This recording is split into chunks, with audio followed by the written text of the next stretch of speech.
The fear of being perceived plays a huge role into not able to do something.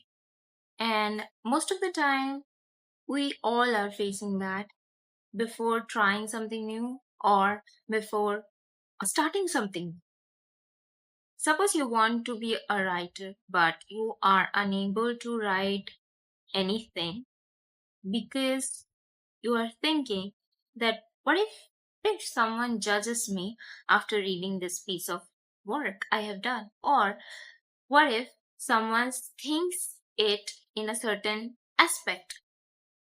But most of the time, that's not the case. Whatever you want to write, you should first let it out because otherwise, there's no potential at all. You thinking that you want to be a writer, you want to become a successful writer is only in your own imagination. Otherwise, you put work into it. There's another thing that plays big role into not able to do something is the fear of not meeting your potential. You see, all of us has this version of ourselves in our mind that thinks that we can achieve whatever we want. And that's true. But that is only true when you actually do something about all of the desires you have, all of the um, potential you see in yourself. You have to put in the work, you have to see how it goes. If we go back to the same example of being a writer, if someone thinks that, oh, I want to be a writer, but you see, I have this day job that doesn't gives me the time or like the space where I can pursue my writing career. That's a valid reason, but that is also an excuse to not pursue your writing career because you think that you have this potential of being a writer when you have not actually tried it out. But when you have actually tried it out and you have spent enough time to say that, yes, I have tried my best, if you still aren't able to become successful in your own imagination, then what was the point? You think that, like, you're thinking that before doing something, before actually trying your potential. Because we all have this imagining potential in us that is actually keeping us stuck into something that we are not interested in. But whenever we are interested into something, we have to tap into that interest and we have to work on those curiosity so we can actually pursue the things we actually want. If you want to be a writer, you have to find time for your writing. Nobody is going to hand over 5 minutes, 15 minutes, 10 minutes or an hour to you. Otherwise you find that time in your own schedule, in your own lack of time, then you can actually pursue something. There are actually multiple factors that plays behind someone's inaction of pursuing their potential, but most of them we have created. This reality we are living in, we have actually created it. And quantum physics actually proves that.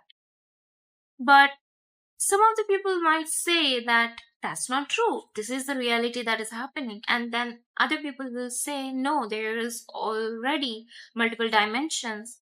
So if we argue about what is right and what is wrong, there is going to be a big debate. But if you just want to try out your potential, then you have to do things.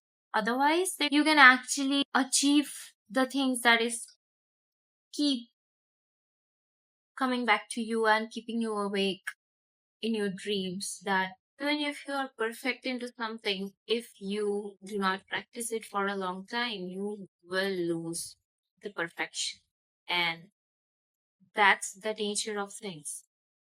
If you are good in a language and that is not your mother tongue, but eventually, like, with time passing by, you are not practicing that language in any way, you are going to lose that language.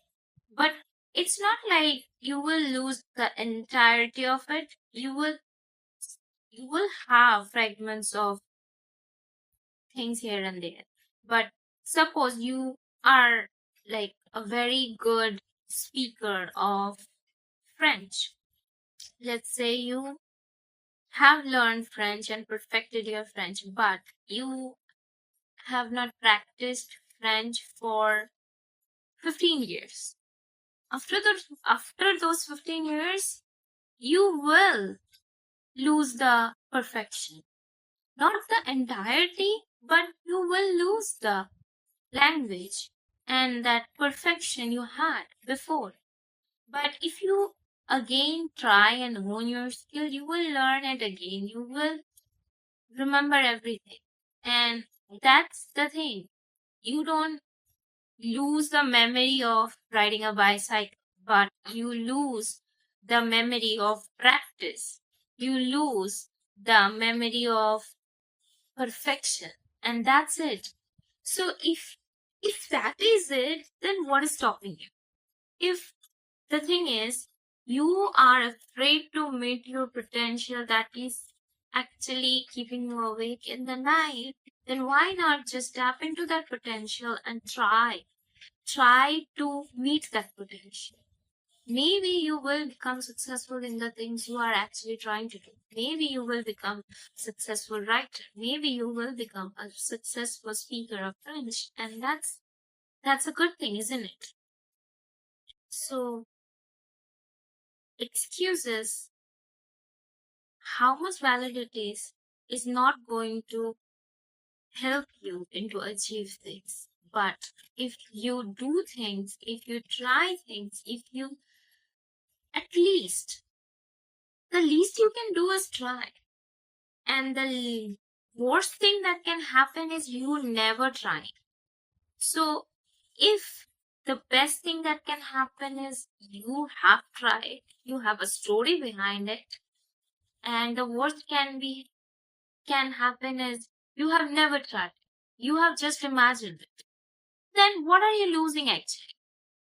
You are losing nothing. You are trying something and you are achieving it, or you are trying something, you have a story of it.